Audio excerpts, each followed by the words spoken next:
মাদকদ্রব্য নিয়ন্ত্রণ অধিদপ্তরের কর্মকর্তাদের মাদকের গডফাদারদের গ্রেফতার করে আইনের আওতায় আনার নির্দেশনা দিয়েছেন স্বরাষ্ট্র উপদেষ্টা অবসরপ্রাপ্ত লেফটেন্যান্ট জেনারেল মোহাম্মদ জাহাঙ্গীর আলম চৌধুরী। মঙ্গলবার সকালে রাজধানীর সেগুনবাগিচায় অধিদপ্তরের ঊর্ধ্বতন কর্মকর্তাদের সঙ্গে অনুষ্ঠিত মতবিনিময় সভায় তিনি এ নির্দেশনা দেন।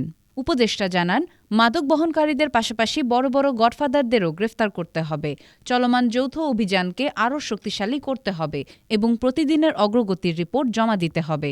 সাফল্যের ভিত্তিতে অধিদপ্তরের পারফরম্যান্স মূল্যায়ন করা হবে বলে তিনি উল্লেখ করেন। তিনি বলেন, দুর্নীতি না কমালে সরকারের সাফল্য আসবে না এবং মাদকদ্রব্য নিয়ন্ত্রণ অধিদপ্তরের কর্মকর্তা কর্মচারীদের ঘুষ ও দুর্নীতি থেকে দূরে থাকতে হবে। মাদক ভবিষ্যৎ প্রজন্মকে ধ্বংস করে পরিবার, সমাজ ও রাষ্ট্রের জন্য ভয়াবহ পরিণতি বয়ে আনে। তাই মাদক নির্মূলে আন্তরিকভাবে কাজ করতে হবে। উপদেষ্টা আরও বলেন, অধিদপ্তরের কর্মকর্তাদের ইউনিফর্ম আছে কিন্তু অস্ত্র বা হাতিয়ার নেই। তাই সকল অভিযানের জন্য তাদেরকে অস্ত্র সরবরাহের প্রয়োজন। যেসব স্থানে অভিযান পরিচালনার সময় হামলার আশঙ্কা রয়েছে সেসব স্থানে পুলিশসহ অভিযান পরিচালনার পরামর্শ দেন তিনি।